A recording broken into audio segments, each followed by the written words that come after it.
absolutely horrific reports revealing the atrocities Israeli soldiers are uncovering as they respond to Hamas attack sites. Dozens of dead babies, some of them decapitated, full cups of coffee on the table, blood on the ground. Lior Prosers, a former lieutenant for the Israeli Defense Forces, and he joins me now. Let's be realistic. This entire ordeal that the Israeli people are going through is horrific, and every story coming out of there makes your heart sink. But when it comes to 40 babies, I've struggled to come up with a rationale, with a reasoning.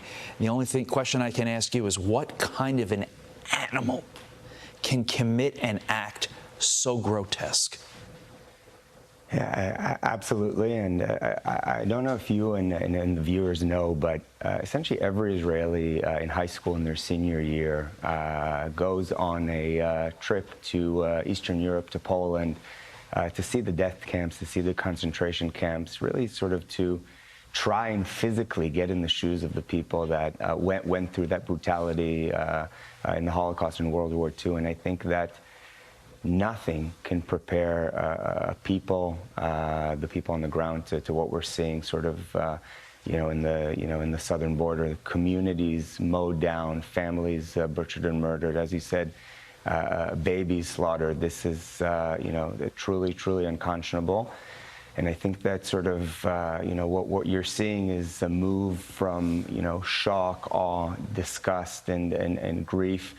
Now sort of to an amazing national unity that I don't think anyone has seen before. There's literally every single person doing what they can to assist, whether it's bloodlines, support, 150% of reservists joining up and volunteering. It really is an incredible sort of feeling of national unity, sort of to try and with the power of, everyone together to try and get sort of beyond, if that's possible, these insane acts. I can't imagine what this does to the psyche of a soldier. I think for some, it has to just knock them out. But at the same token, it has to inspire them to fight. As to the fight, the training that the IDF goes through. You've gone through that training yourself. Walk us through what they are doing, literally as we speak, to prepare for the fight ahead. So first of all, there's what I call the receipt of the phone call. There's the automated phone call that comes in and essentially calls you up in what's called an Edict 8, which essentially brings you in immediately, and you go and you grab your gear and you meet all your team and friends, and then you head down either to the south, or a lot of teams are also going up to the north to prepare.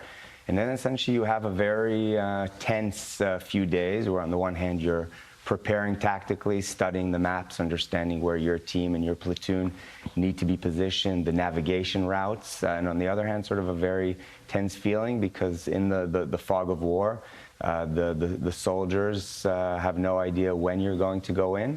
So it's really trying to be as prepared as possible. I'd have to tell you, to your point, this is, yes, it's tense, but it's also a privilege. The fact that Israel does have the ability to defend itself, that we are not like we were 75 years ago, and that's something that every person, every soldier feels before going in, that it is a privilege to be in that position. In the 30 seconds we have remaining, you are someone who participated in a ground invasion of Gaza. As briefly as you can, explain what that entails for the soldiers, because we've been told it's a lot of, I don't want to say hand-to-hand, but door-to-door, close quarters, urban warfare. Absolutely. It's the most difficult type of warfare you can imagine. Very dense urban warfare. You need to, as you said, go house by house. The amount of booby traps and tunnels that are used to surprise and try to abduct soldiers are everywhere. And that's something that you have to prepare for. You have to be very, very sort of vigilant and diligent sort of in every action. And this is what the people on the ground are focused on right now. And if possible, I know it's a bit off topic, but I do think that it is something that everyone, at least an Israeli here in New York, and everyone on the ground is feeling.